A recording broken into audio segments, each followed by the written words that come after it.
ಮೇಡೆ ಮೇಡೆ ಮೇಡೆ ಎಂದು ಕೂಗಿದ ಪೈಲಟ್. ವಿಮಾನ ದುರಂತಕ್ಕೂ ಮುನ್ನ ಪೈಲಟ್ ಹೀಗೆ ಕೂಗಿದ್ದೇಕೆ ಗೊತ್ತಾ? ಗುಜರಾತ್ನ ಅಹಮದಾಬಾದ್ನಲ್ಲಿ ತಾಂತ್ರಿಕ ದೋಷದಿಂದ ವಿಮಾನ ಪತನಗೊಂಡಿದೆ. ಅಹಮದಾಬಾದ್ ಏರ್ಪೋರ್ಟ್ನಿಂದ ಏರ್ ಇಂಡಿಯಾ ವಿಮಾನ ಟೇಕ್ ಆಫ್ ಆದ ಕೇವಲ 5 ನಿಮಿಷದಲ್ಲಿ ಮೇಘನಿ ನಗರದಲ್ಲಿ ವಿಮಾನ ಪತನಗೊಂಡಿದೆ.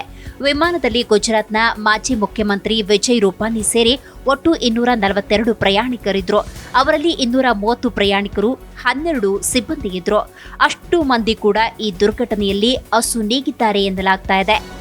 ಮೇಡೆ ಕರೆ ಬಂದ ನಂತರ ಅಹಮದಾಬಾದ್ನಲ್ಲಿ ಟೇಕ್ ಆಫ್ ಆದ ವಿಮಾನ ಕೇವಲ 5 ನಿಮಿಷಗಳಲ್ಲಿ ಭಸ್ಮವಾಗಿತ್ತು. ಅಷ್ಟಕ್ಕೂ ಮೇಡೆ ಕರೆಯ ಅರ್ಥವೇನೋ? ಅದು ಹುಟ್ಟಿಕೊಂಡಿದ್ದ ಹೇಗೆ? ಯಾವ ಸಂದರ್ಭದಲ್ಲಿ ಈ ರೀತಿ ಕರೆ ಮಾಡಲಾಗುತ್ತೆ? ಈ ಕುರಿತ ಕಂಪ್ಲೀಟ್ ಡೀಟೇಲ್ಸ್ ನೋಡೋಣ.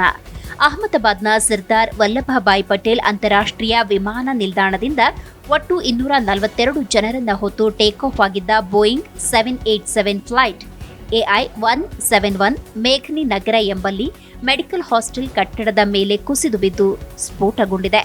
ಈ ದುರಂತ ನಡೆಯುವ ಮುನ್ನ ಆ ವಿಮಾನದಲ್ಲಿದ್ದ ಪೈಲಟ್ ಮೇಡೆ ಮೇಡೆ ಮೇಡೆ ಎಂದು 3 ಬಾರಿ ಕೂಗಿದ್ದಾನೆ. ಇದರ ಅರ್ಥ ಒಂದು ಮಾರಣಾಂತಿಕವಾದ ಎಮರ್ಜೆನ್ಸಿ ಘೋಷಣೆಯಾಗಿತ್ತು.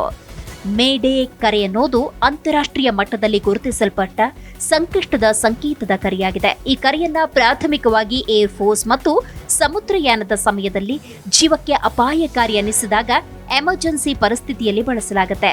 ಈ ಕರೆ ಫ್ರೆಂಚ್ ಪದವಾದ ಮೈಟರ್ನಿಂದ ಬಂದಿದೆ. ಇದರರ್ಥ ಹೆಲ್ಪ್ ಮೀ ಅಂದ್ರೆ ನನಗೆ ಸಹಾಯ ಮಾಡಿ ಎಂಬ ಅರ್ಥ ಕೊಡುತ್ತೆ. ಈ ಕರೆಯನ್ನು ಮೊದಲು 1920ರ ಸಮಯದಲ್ಲಿ ಪರಿಚಯಿಸಲಾಗಿತ್ತು.